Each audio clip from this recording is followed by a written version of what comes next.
What's up guys and welcome back to On The Brick, where if you are watching this on the day it comes out, I'm probably in the middle of my first day of work, so however much I would love to respond to all of your wonderful comments, unfortunately that's just gonna have to wait a little bit. So make sure you guys behave down there, because I'm gonna come back and check on you as soon as I can. Anyway, today I wanted to show you something that is sort of technically a mock, and if you haven't seen it already, you should 100% go ahead and check it out. Because recently, meaning about 3 days ago, I came across this Lego stop motion video recreating the Battle of Munilist from the 2003 Clone Wars. I would actually highly recommend that you pause this video, go watch that in its entirety, and then come back because, well, I can't really spoil something that's almost 20 years old at this point. But I am going to talk a lot about the things in this video, what I liked and what I didn't like. That's your quote-unquote spoiler warning. 3, 2, 1, here we go. Okay, so to start off with the things that I really liked, just about everything. This is an incredible recreation of the scene, though it's not everything from it, and that is 100% understandable. What he did recreate is seriously amazing. This is actually some of the single best stop motion that I've seen in a long time. I want to almost say if ever. This opening shot, which is only 3 seconds long, must have taken a long time to do. Not only do you have Obi-Wan and Cody walking down, most of the troopers are moving, you have the gunship moving as well, and like I said, all of that for just a 3-second shot you're probably going to forget by the end of the video. I also really like the obvious choice to use the original audio from the show. It does unfortunately mean that these guys are not gonna get any money from this unless you support them through other means. Which by the looks of it, I don't think they have any way to do that like I do.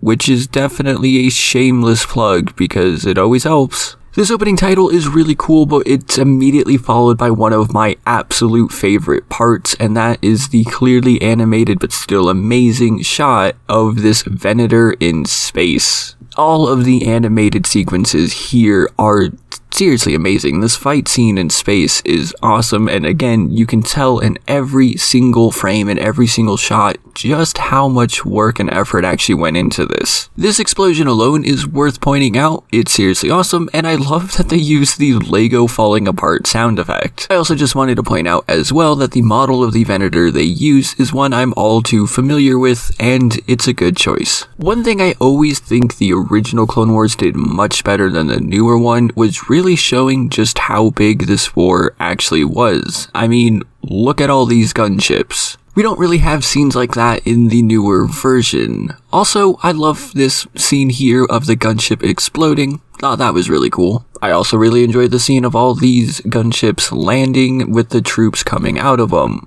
Pretty sure I know how it was done, but still done very well. And I have to point out the sort of custom gunship used by the ARC troopers here to represent their gunship with the Rancor mouth. I really can't go scene by scene here, otherwise we'll be talking all day, but it's just small things like actually moving the droid's arms when they shoot to represent that they're shooting. I have seen so much stop motion where the people just don't do that and the droids and the clones stand still and it's just lasers going back and forth. The special effects of what they use are extremely well done in all the explosions, all that kind of stuff, but also in the blending of what was really there, like the figures, and what was not there, like the background here. And even though I know they were recreating a lot of the scenes from the show, they did a really good job doing that, and the cinematography ended up being quite good. Like I said, there's a lot to love about this, you should definitely go and watch it.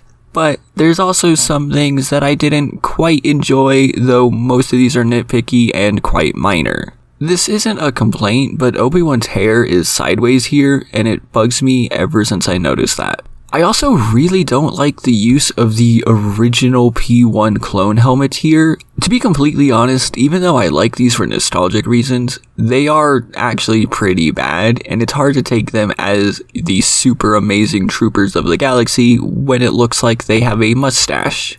they got that nickname for a reason. This guy has gunk all over him, and it's a little weird, to be honest. While I did praise the sort of custom gunship here, it's a little weird to use it considering it gets destroyed, and it very much was just a normal gunship in the show. And that's actually the only other thing that I had to say. I think the use of some custom elements here would have been great. Places like AV Figures and Clone Army Customs have really nice recreations of the ARC troopers, which I think could have been used. By no means should all the clones have been custom, but I really do think that at least the ARC troopers should have been. And again, I recognize that is a really dumb quote-unquote complaint. I'm not saying that it's taking anything away from this by not being custom, I just think it could have added to it by being custom. And since I'm being petty anyway, I don't really know why V19 torrents were used here when I'm 99% certain those were not invented until the later series. And that's it. Like I said, most of the complaints were super tiny and inconsequential because overall this was seriously amazing and definitely worth a lot more than the almost 3,000 views it has. So I was hoping that even though this guy has twice the amount of subscribers as me, I could help bring a little bit of attention to it, hopefully spread it around a little bit and let you know that it exists. Make sure you head over there and give him the support he deserves, and if you would like to support me, then maybe let me know your thoughts of it in the comments down below. Make sure you like and subscribe if you haven't already, and consider checking me out on Discord, Instagram, and of course on Patreon, where you can join all these wonderful people on screen. I almost said scream. I am definitely tired. And you can even get shoutouts like Jonathan or Project Elements. Thank you all so much for watching, and I will see you next time.